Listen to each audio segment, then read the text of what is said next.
They say the news cycle moves too fast for anyone to notice the patterns. That headlines hit us like static flashes of tragedy, policy, crisis, then vanish into the scroll. But sometimes, when the static aligns, you start to hear a signal. Over the past year, a cluster of stories, all reported in mainstream outlets, all quietly placed in the back half of the national conversation, caught my attention. Each one alone was disturbing.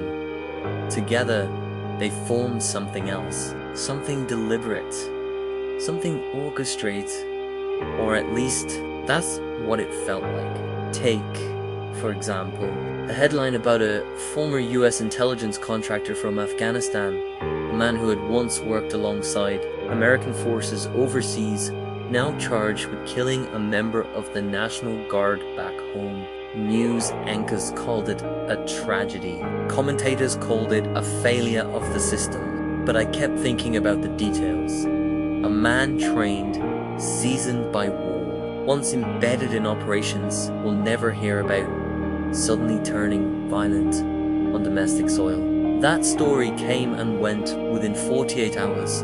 But then came another. Reports began circulating about next year's federal budget proposals, dry reading for most people. But buried in those pages was something strange. A dramatic expansion of immigration enforcement funding. Not a small increase. Not a realignment. A massive jump, enough to raise eyebrows among analysts who actually combed through those documents. The official explanation, rising operational needs. But the timing fell off, like someone was quietly building infrastructure for something they didn't want explained. And then there was the Middle East. Every major newsroom has covered the region's worsening instability, government strength, alliances fraying, conflict zones expanding, the kind of instability that creates waves, ripples, blowback, the kind that intelligence agencies whisper about behind closed doors. That's when my mind went somewhere uncomfortable.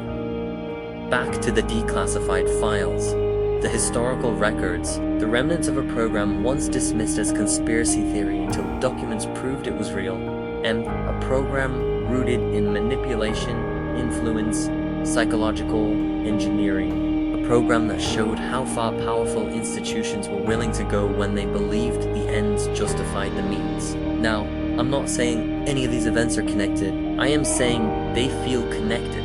The way storms on opposite sides of the world can be part of the same weather system. A trained intelligence asset involved in a violent crime. A sudden surge in enforcement budgets. Rising instability overseas. Historical precedent for covert experiments and behavioral control.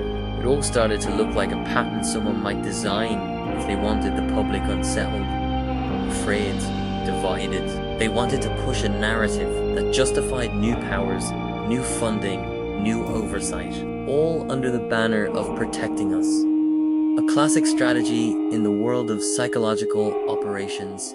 Create chaos, then sell the cure. And while every piece individually has a rational explanation, when you stack them, align them, and look at the shape they form, it feels like the outline of something bigger, a new kind of pressure, a new kind of invisible architecture shaping public perception.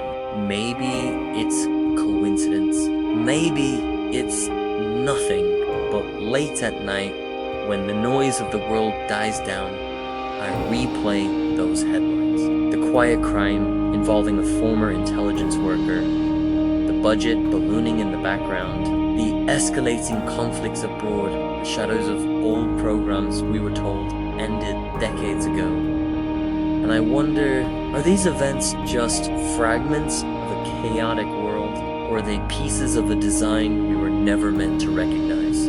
I don't have the answers, but I do see the pattern, and once you see it, you can't unsee it.